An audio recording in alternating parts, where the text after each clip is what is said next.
सभी। आशा करता हूँ आप सभी बहुत अच्छे होंगे, जबरदस्त होंगे, मस्त होंगे। दोस्तों स्वागत करता हूँ आपका अपने इस online platform BDS study point पर। दोस्तों मेरा नाम हर्ष है, मैं आपको साइंस पढ़ाऊंगा। साइंस में फिजिक्स, केमिस्ट्री, बायो तीनों चीज नहीं जो आपको पढ़ाऊंगा। Physics, chemistry, bio. सबसे पहले दोस्तों देख लेते हैं कि कितना कितना परसेंटेज इनका एग्जाम में आता है। फिजिक्स आपकी 30% आती है एग्जाम में, ठीक है, और बाकी केमिस्ट्री आपकी 33% आती है। सबसे ज्यादा आपकी दोस्तों बायो आती है 36%, ठीक है दोस्तों। तो ये आपका परसेंटाइल है, और 1% अदर मान लीजिए आप जो बाहर से आता है वो भी आपको कवर करा देंगे, ठीक है। आज हम केमिस्ट्री का चैप्टर 1 स्टार्ट करने वाले हैं। केमिस्ट्री का चैप्टर नंबर 1 स्टार्ट करने वाले हैं, जिसका नाम है रासायनिक अभिक्रियाएं एवं समीकरण, chemical reaction and equation. Chemistry का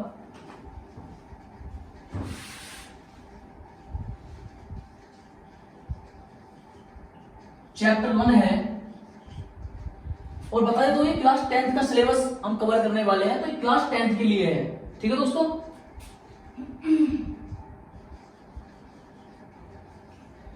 चैप्टर 1 का आपका जो नाम है वो है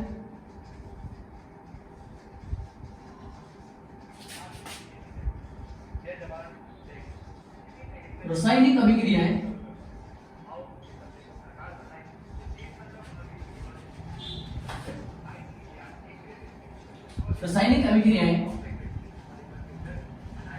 एवं समीकरण।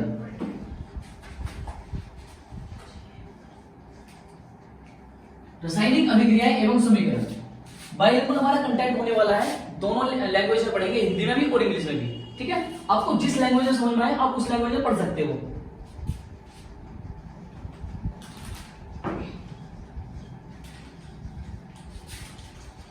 Chemical reaction and equation. दोस्तों चैप्टर का नाम है रासायनिक अभिक्रिया एवं समीकरण, केमिकल रिएक्शन एंड इक्वेशन, ठीक है। तो फिर बता देता हूं, आपको जिस भी लैंग्वेज में समझ में आए आप उस लैंग्वेज में पढ़ सकते हो। इंग्लिश में समझ में आए इंग्लिश में पढ़ सकते हो, और हिंदी में समझ में आए हिंदी में पढ़ सकते हो, ठीक है दोस्तों। स्टार्ट करते हैं फिर टॉपिक 1 से, जिसका नाम है रासायनिक अभिक्रिया।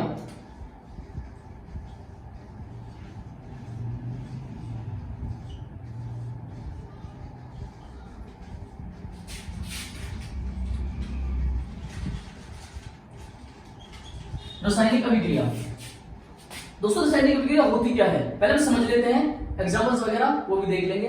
इसको इंग्लिश में लिख देता हूं, केमिकल रिएक्शन। और दोस्तों केमिकल रिएक्शन होती क्या है इस चीज को देख लेते हैं पहले। जब दो या दो से अधिक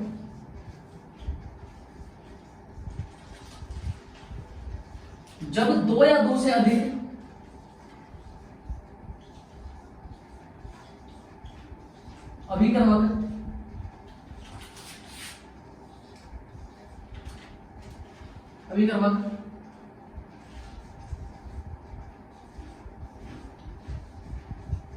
निश्चित ताप एवं दाब पर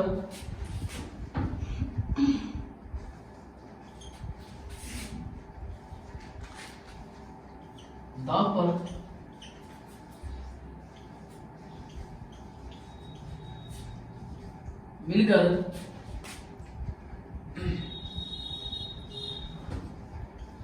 उत्पाद बनाते हैं, ठीक है दोस्तों। जब दो या दो से अधिक अभिकर्मक निश्चित ताप एवं दाब पर मिलकर एक उत्पाद बनाते हैं, ठीक है। डेफिनेशन से क्या समझ में आएगा, एग्जांपल से समझ में आएगा जो कुछ आएगा। एग्जांपल देख लेते हैं एक बार। जैसे मान लीजिए NaCl यानी कि सोडियम क्लोराइड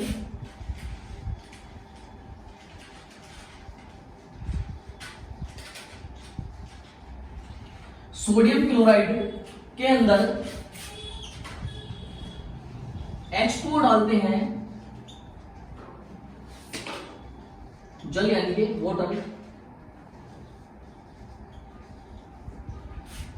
जब सोडियम क्लोराइड जल के साथ अभिक्रिया करता है, जब सोडियम क्लोराइड H2 के साथ अभिक्रिया करता है तो दोस्तों हमारा बनता है सोडियम हाइड्रोक्साइड NaOH प्लस हमारा HCl बाहर।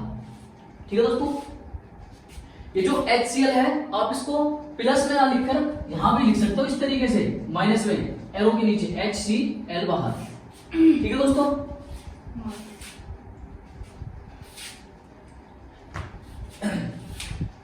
आपको सीधी सीधी भाषा में समझाऊं, अगर हम नमक के अंदर, ये साधारण नमक है, अगर हम नमक के अंदर वाटर ऐड करते हैं, पानी को मिलाते हैं, तो सीधा सीधा हमारा जो बनता है, हमारा जो मेन कंपाउंड बनेगा वो बनेगा सोडियम हाइड्रोक्साइड, और जो हमारा HCl एसिड है वो बाहर निकल जाएगा। ठीक है दोस्तों, ये जो दोनों आपस में मिलते हैं, ये जो दो आपस में मिलते हैं, आप ऐसे समझ सकते हो, एरो के इधर साइड, जो एरो है उसके इधर साइड यानी कि एरो की बाएं साइड, एरो के बाएं साइड जितने भी जो हमारे एलिमेंट्स होते हैं, जितने भी हमारे कंपाउंड होते हैं,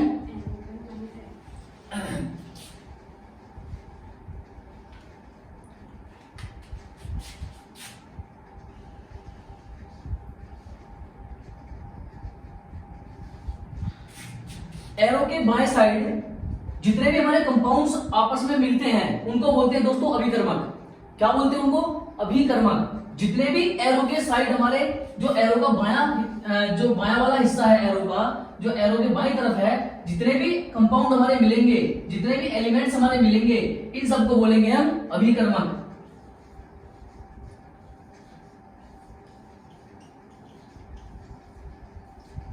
दोस्तों समझने वाली बात है, अगर ये बेसिक रिएक्शन आप लोगों को समझ में नहीं आई तो आप यकीन मानिए पूरे चैप्टर में आपको कुछ भी समझ में नहीं आने वाला है, क्योंकि पूरे चैप्टर में सिर्फ यही रिएक्शन है, बाकी कुछ नहीं है। क्योंकि चैप्टर का नाम है रासायनिक अभिक्रिया एवं समीकरण। अभिक्रिया तो होंगे, लेकिन उन अभिक्रियाओं को हम किस तरीके से दर्शाएंगे वो चीजें भी इस चैप्टर के अंदर ही पढ़ेंगे। तो ये बेसिक रिएक्शन है, ये आपको पढ़नी पड़ेगी। ठीक है, मैं एक बार फिर से बता देता हूं, क्योंकि बेसिक है तो दोबारा से बताना पड़ेगा। दोस्तों जो चीज, दो चीजें या दो से अधिक चीजें आपस में मिलती हैं, दो चीजें या दो से अधिक चीजें जब आपस में मिलती हैं और मिलकर एक उत्पाद बनाती हैं, इसको बोलते हैं दोस्तों उत्पाद।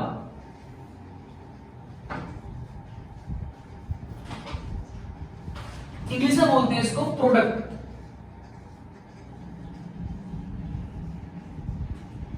प्रोडक्ट। जब अभिकर्मक को इंग्लिश में बोलते हैं दोस्तों रिएक्टेंट।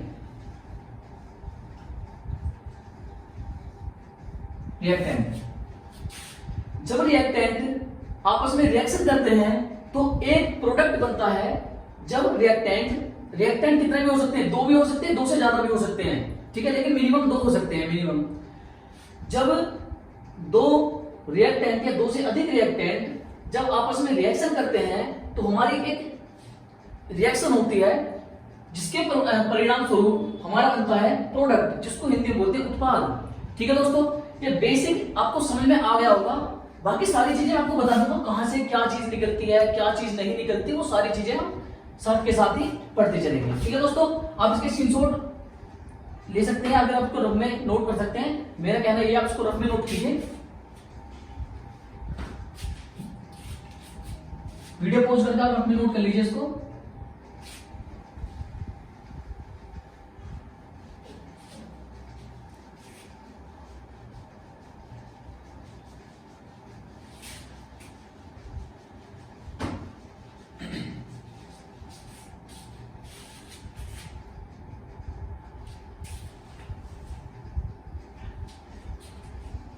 मैं इसको थोड़ी इंग्लिश में लिख देता हूं।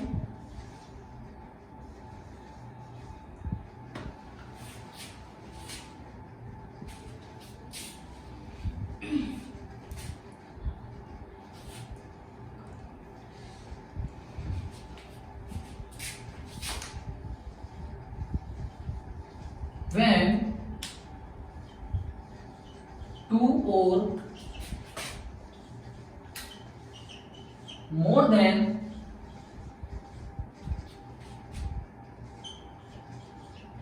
2 reactant react together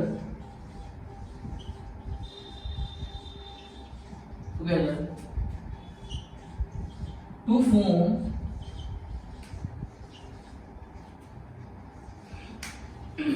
product at fixed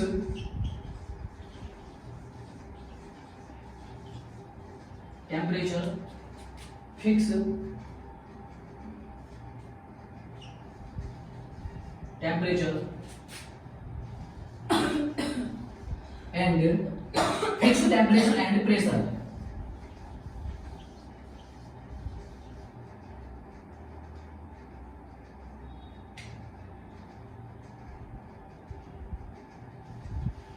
pressure दोस्तों इंग्लिश में ये हो जाएगा, फिर से मैं रिएक्शन लिख देता हूं।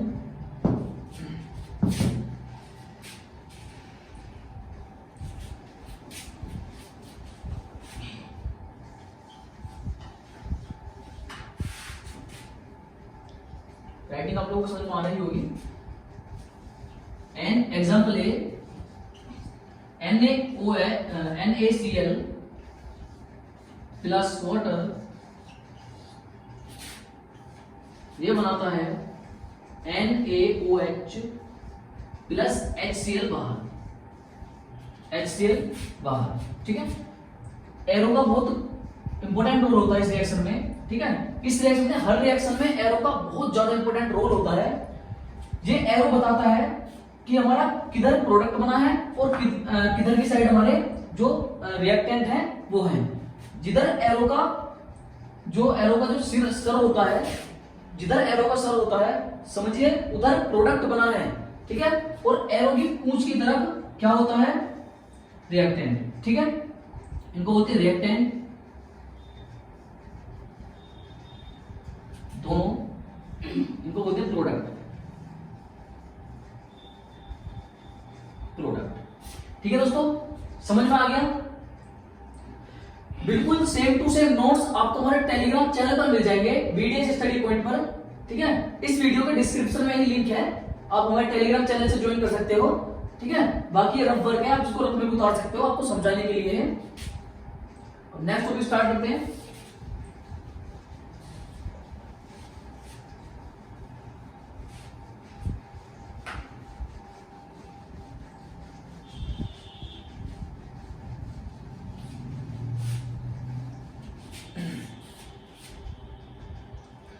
ये चीज समझ में आ गई दोस्तों, ठीक है।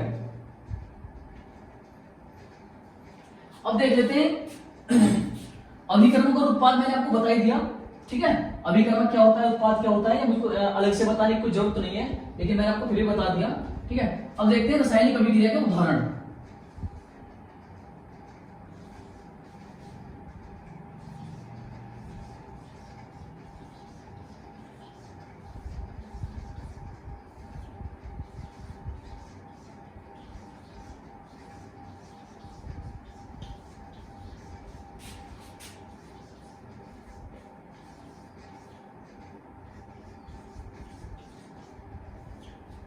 ठीक है,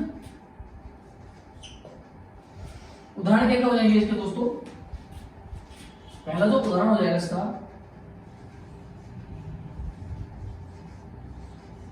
भोजन का पचना,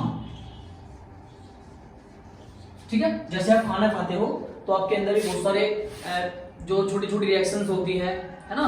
जो आपका फूड है वो हीट में कन्वर्ट होता है ना, एटीपी के एनर्जी में कन्वर्ट होता है, ठीक है। जो ग्लूकोज है वो ग्लूकोज टूटता है ऑक्सीजन की उपस्थिति में, तो वो सारी जो अभिक्रिया होती है भोजन का पचना उस केमिकल रिएक्शन के अंदर ही आ जाएगा। इसको किस में लिखते हैं दोस्तों,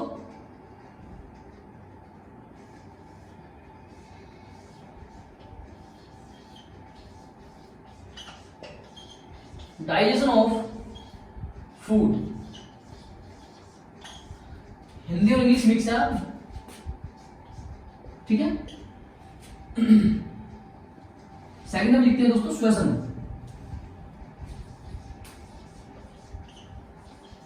श्वसन रेस्पिरेशन, रेस्पिरेशन। ठीक है दोस्तों। थर्ड लिखते हैं, ये बहुत ज्यादा इंपॉर्टेंट है।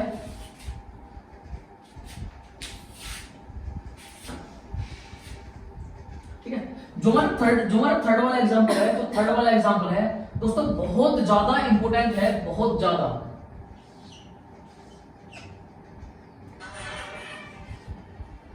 जो थर्ड वाला हमारा एग्जांपल है बहुत ज्यादा इंपॉर्टेंट है। ठीक है, वो है लोहे पर जंग लगना, लोहे पर जंग लगना। ठीक है, इसको बोलते हैं रस्टिंग ऑफ,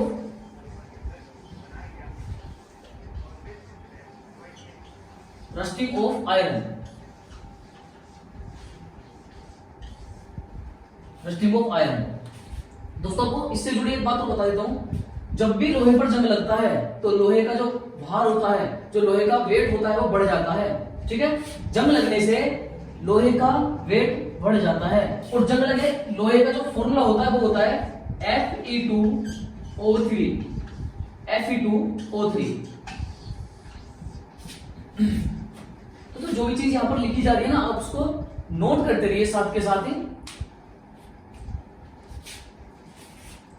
एक मिनट दोस्तों,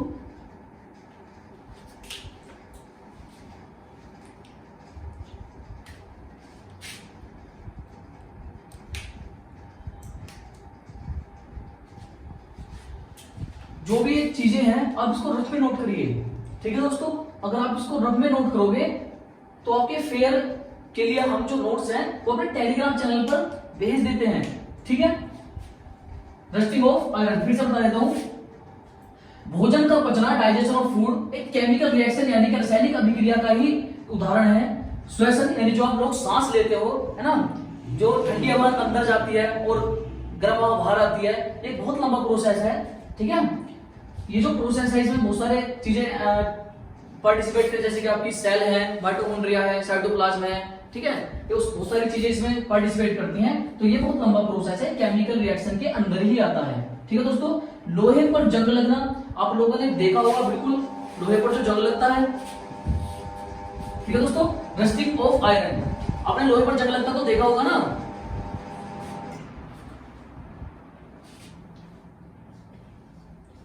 फोर्थ जो हमारा एग्जांपल हो जाएगा,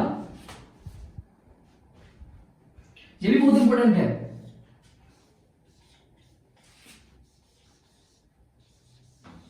मैग्नीशियम, दोस्तों मैग्नीशियम को Mg लिखते हैं, इसलिए मैं Mg ही लिख देता हूं। मैग्नीशियम फीते का जलना,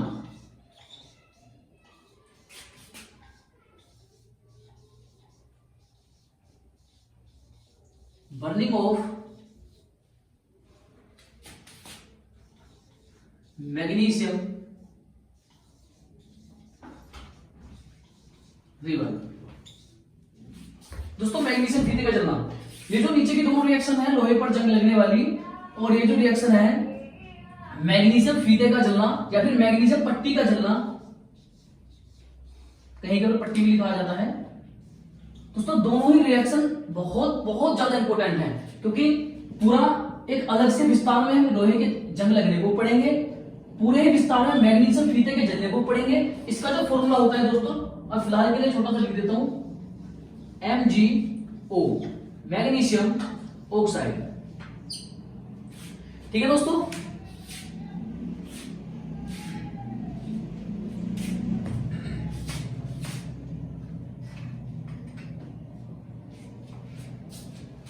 ये चीज आप रफ में नोट कर लीजिए, वीडियो को पॉज करके। फिर नेक्स्ट टॉपिक पर चलते हैं।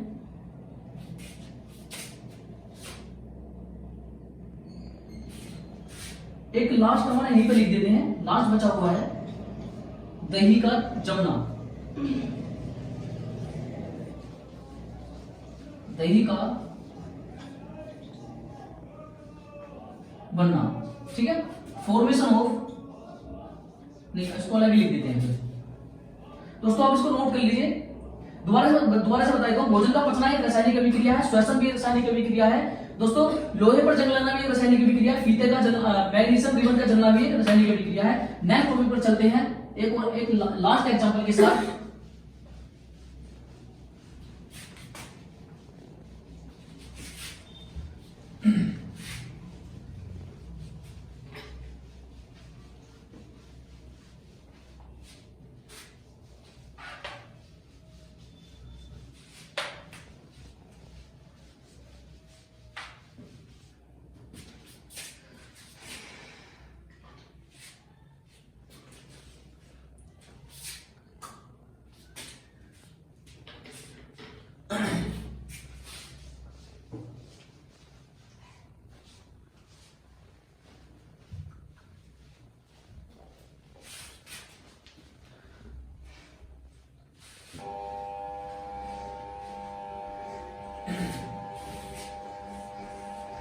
दोस्तों एक और एग्जांपल ले लेते हैं, फिफ्थ एग्जांपल है हमारा दही का बनना।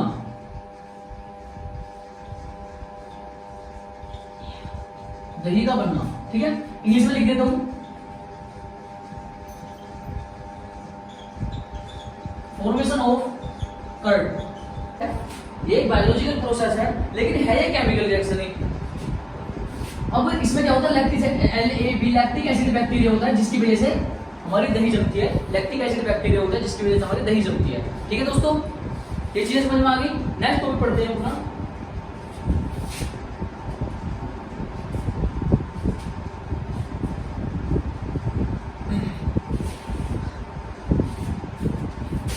नेक्स्ट टॉपिक देख लेते हैं दोस्तों।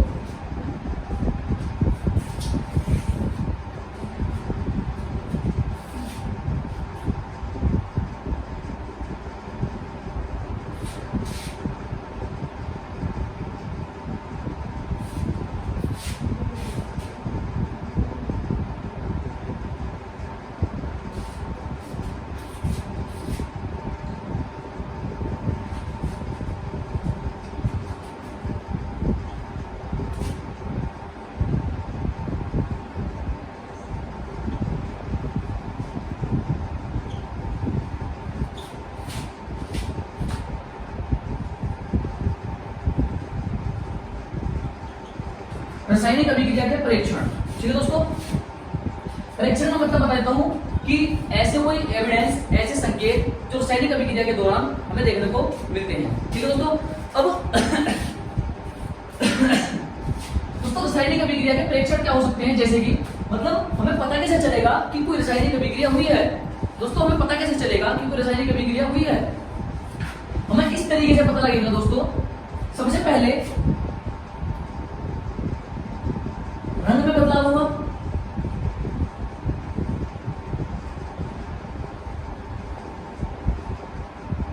रंग में बदलाव होगा दोस्तों, यानी कि change in colour, colour changing, colour change होगा दोस्तों।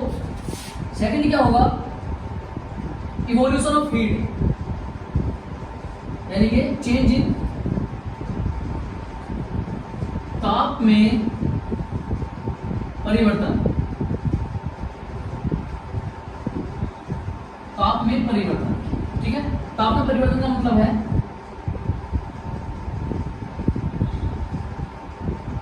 Change in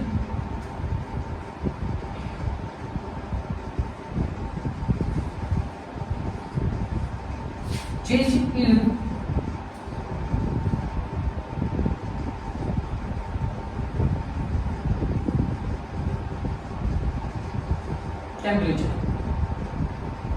change in temperature, ठीक है दोस्तों।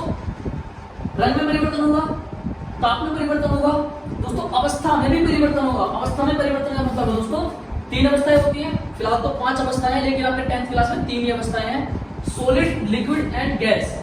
Solid, liquid and gas, solid, liquid और गैस, ठीक है। केमिकल रिएक्शन में ये 3 अवस्थाएं ज्यादा इंपॉर्टेंट होती हैं, सॉलिड, लिक्विड एंड गैस। अवस्था में परिवर्तन होगा, इसका मतलब है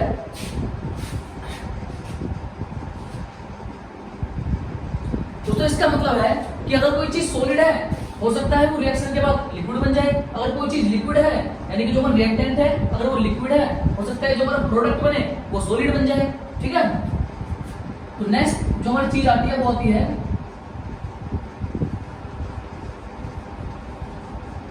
अवस्था में परिवर्तन, चेंज इन स्टेट। ठीक है दोस्तों, अगर आपको यहाँ पर राइटिंग समझ में नहीं आ रही हो तो ये सारी चीजें हमारे टेलीग्राम चैनल पर आपको एज इट इज मिल जाएंगी। बिल्कुल अपने फेयर नोट में उतार लेना। ठीक है, फिलहाल रब वर्क करा रहा हूँ मैं आपको ताकि आपकी समझ में आ जाए। ठीक है दोस्तों, आप बचपन से लेकर अब तक लिखते ही आए हो, जो चीज दिमाग में घुस गई ना लिखने से ज्यादा बेटर है, इसलिए आप समझने में ज्यादा फोकस कीजिए। और लिखना तो हम टेलीग्राम चैनल पे आपको सब कुछ भेज देंगे, आप उससे नोट कर लेना। ठीक है, फोर्थ चीज क्या आती है,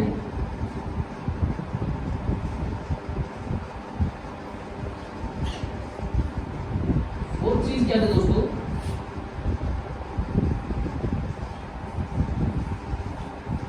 गैस निकलना।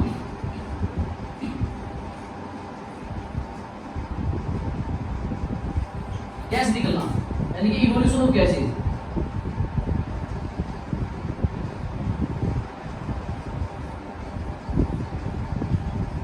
Evolution of gas. ठीक है, नेक्स्ट आपकी चीज आती है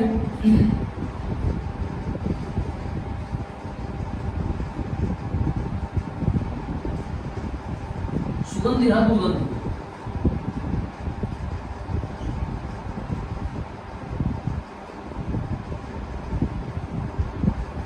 सुगंध या दुर्गंध, स्मेल वाला।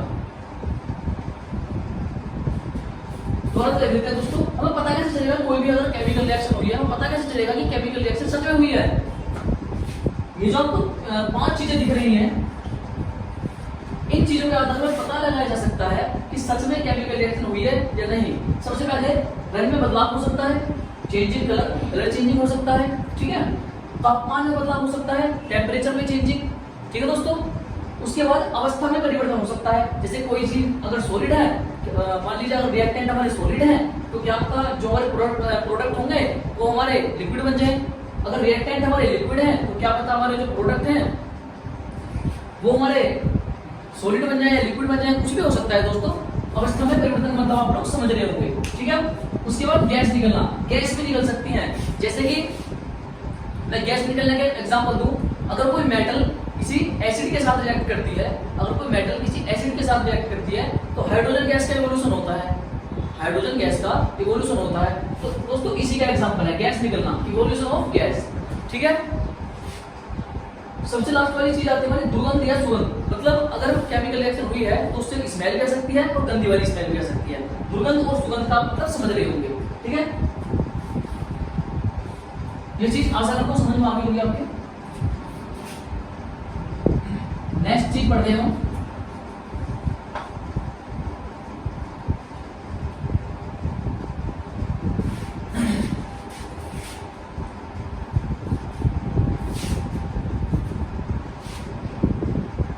दोस्तों नेक्स्ट टॉपिक आता है हमारा सप्त समीकरण।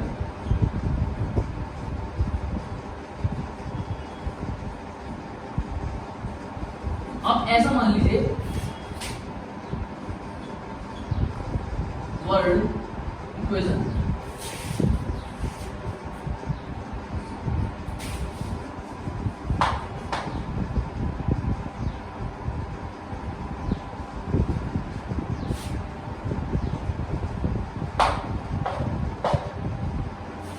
Word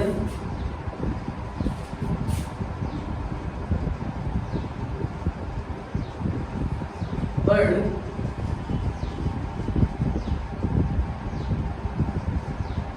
equation. दोस्तों और सप्त समीकरण का मतलब क्या होता है, इस वर्ड का मतलब होता है की गई अभिक्रिया को, यानी कि जो अभिक्रिया हमने लैब में करा के देखी है, जो अभिक्रिया हमने टेस्ट ट्यूब के अंदर की है, उस अभिक्रिया को रिटिल फॉर्म में लिखना। जो अभिक्रिया हमने लैब में करके देखी है उस अभिक्रिया को रिटिल फॉर्म में लिखना ही क्या होता है, सप्त समीकरण, वर्ड इक्वेशन। ठीक है, जैसे कि आप मान सकते हो मान लीजिए कार्बन है,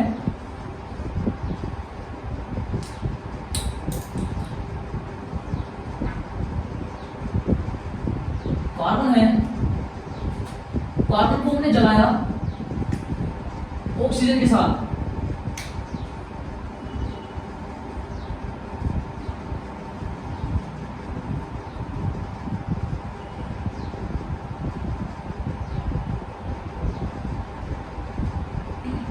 ऑक्सीजन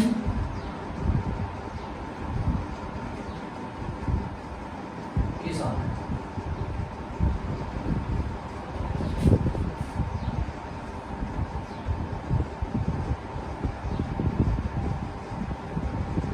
कार्बन डाइऑक्साइड,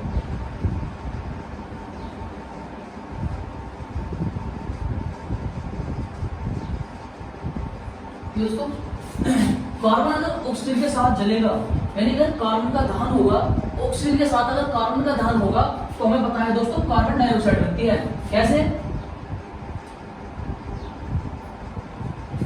कार्बन को C बोलते हैं प्लस ऑक्सीजन को बोलते हैं O2, ठीक है।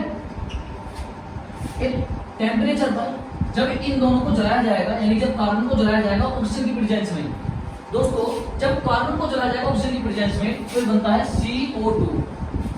ये अभिक्रिया हमने बिल्कुल ऐसे मान लीजिए, आप मान के चलिए ये अभिक्रिया हमने बिल्कुल लाइव करके देखी अपने सामने प्रैक्टिकल, ठीक है। अब इस अभिक्रिया को हमें जो लिखने का कॉन्सेप्ट है, इस अभिक्रिया को लिख के दिखाएंगे किसी पेज पर, उसको तो ये जो अभिक्रिया लिखित रूप में दर्शाना, ये हमारा क्या कहलाता है? शब्द समीकरण। यानी कि जितने भी हमारे एलिमेंट्स होते हैं उनको बिल्कुल अच्छी तरीके से व्यवस्थित रूप में लिखना।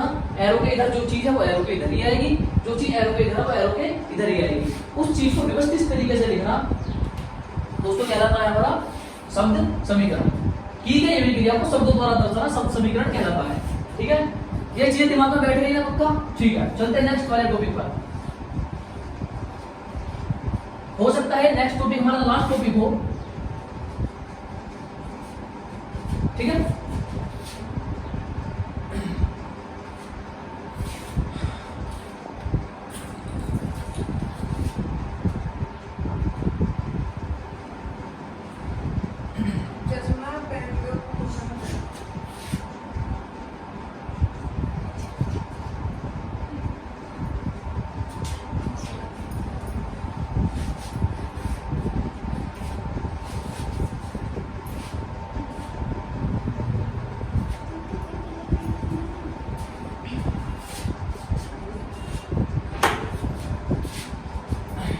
दोस्तों बात आती है रासायनिक अभिक्रिया को प्रदर्शित करना।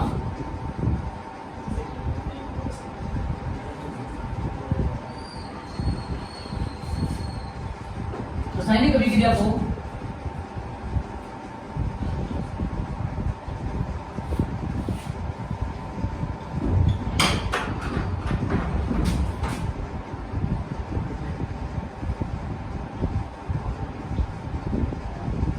प्रदर्शित करना।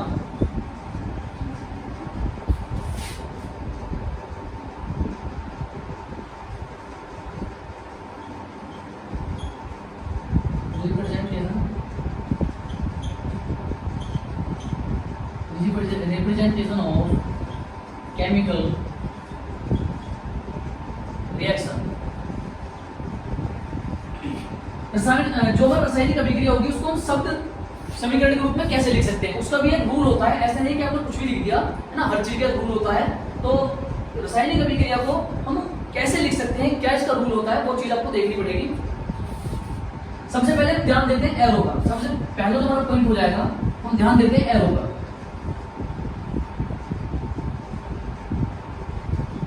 एरो का, ये जो एरो होती है,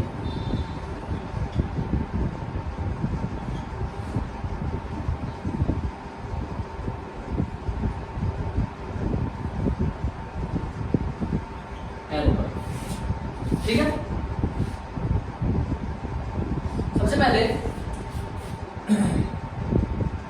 मैंने अभी आपको एग्जांपल बताया था कि अगर कार्बन डाइऑक्साइड यानी कार्बन को अगर ऑक्सीजन के प्रेजेंस में जलाया जाएगा, कार्बन को अगर ऑक्सीजन की प्रेजेंस में जलाया जाएगा तो दोस्तों ये कार्बन डाइऑक्साइड बनती है। कार्बन को ऑक्सीजन की उपस्थिति में जलाया जाएगा दोस्तों, ये बनती है कार्बन डाइऑक्साइड। ठीक है, कार्बन डाइऑक्साइड। अब हमें पता है ये दोनों हमारे क्या है, रिएक्टेंट है, ठीक है, ये है हमारे क्या, प्रोडक्ट, रिएक्टेंट से प्रोडक्ट बना है, ठीक है दोस्तों। इसका रूल क्या होता है, मान लीजिए जो कार्बन है, मान लीजिए कार्बन हमारा होता है सॉलिड, तो इसके नीचे लिखते हैं एस, छोटा सा इस तरीके से, ठीक है। ऑक्सीजन हमारी गैस, तो उसके नीचे लिखते हैं जी। इनकी स्टेट को दर्शाना, इनकी स्टेट को लिखना बहुत जरूरी होता है, ठीक है, ये पहला रूल है। रूल कोई सा हो सकता है, पर ये रूल है कि जो भी एलिमेंट आप लिख रहे हो, जिस भी एलिमेंट को आप लिख रहे हो, उसकी स्टेट उसके नीचे होनी चाहिए। जैसे ये CO2 बनी है, एक गैस बनी है, गैस, ठीक है, सॉलिड और गैस से मिलकर गैस ही बनी है, ठीक है दोस्तों।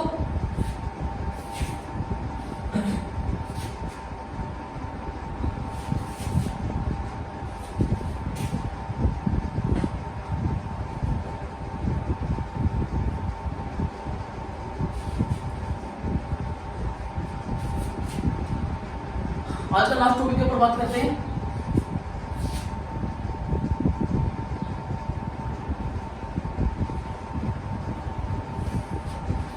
एक मिनट दोस्तों,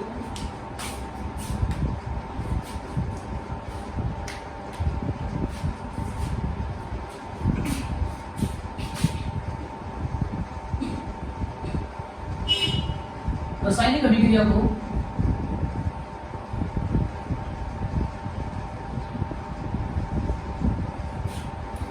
संतुलित करना,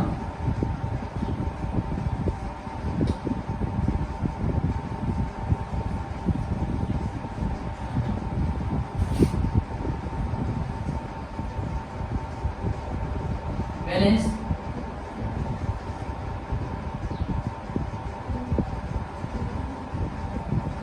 केमिकल रिएक्शन, ठीक है दोस्तों। बैलेंस करने का मतलब इसका मतलब सबसे पहले मैं आपको चीज बता देता हूँ। इस टॉपिक को पढ़ाने से पहले दोस्तों मैं आपको चीज बता देता हूँ। हमारा एक नियम होता है, द्रव्यमान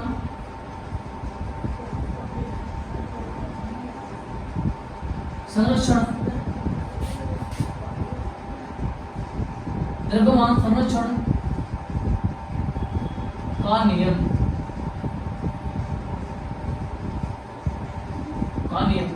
दोस्तों। इसको पढ़ने से पहले मैं ये पढ़ना पड़ेगा क्योंकि ये थोड़ा बेसिक है, ठीक है। धीरे धीरे इसलिए पढ़ाना दोस्तों, हमारे पास काफी टाइम है, धीरे धीरे कंप्लीट कर लेंगे, ठीक है। द्रव्यमान संरक्षण का नियम, ये नियम क्या कहता है, law of conservation of mass, law of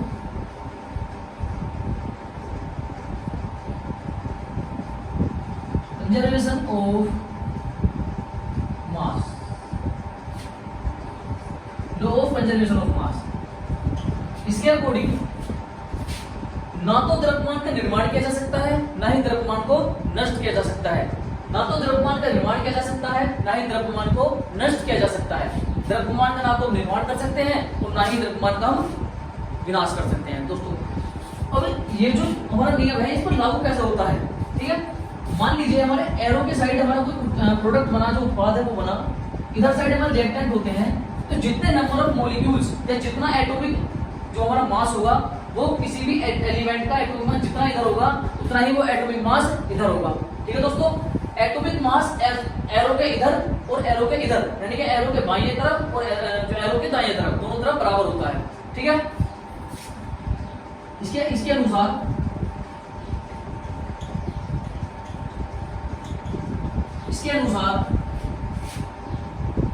तीर के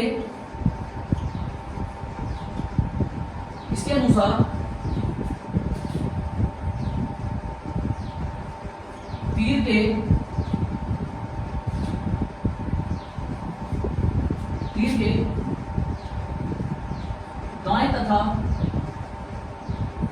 बाएं तरफ, तीर के दाएं तथा बाएं तरफ तत्वों का द्रव्यमान समान रहता है। तत्वों का द्रव्यमान तरीके से लिख लेते हैं एक बार। देखो और भी इजी लैंग्वेज में लिख लेते हैं इसको, और भी इजी लैंग्वेज में ये हो जाएगा।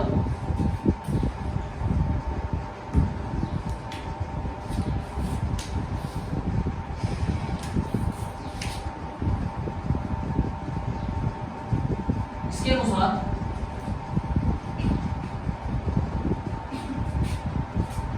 द्रव्यमान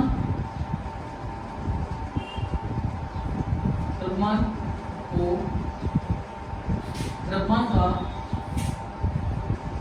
ना तो निर्माण किया जा सकता है, ना ही